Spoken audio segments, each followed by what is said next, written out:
Isiqubulo sempi salabo abalwela inkululeko yezomnotho njengoba betheleka kuleli dolobha eliyisidleke se-ANC. Abezomthetho bazibambe zaqina ngenhloso yokuzama ukuvimbela udlame nothuthuva olungase liqubuke.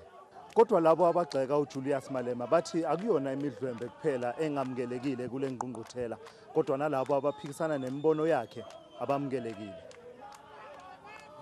We gave Julius a second political chance, but today he has turned against us. He has become a Frankenstein monster which is turning against its own creator.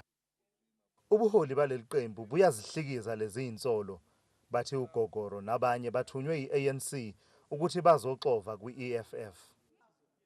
Some of these are shock reactions to the basic organizational culture that we are trying to inculcate, that we've got to be patient with systems.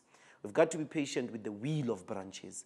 We've got to be patient with the democratic practice. Leli qembu lithi angeke nje livumele izigameko ezingasho lutho ukuthi ziphazamise umsebenzi obalulekile wale ngqungquthela. I-EFF ithi ihlela ukweseka imigomo ezofezekisa ukusabalaliswa komnotho ngenhloso yokuhlomulisa zonke izakhamuzi zakuleli. Nginguthula Sizwe Semelane eBloemfontein.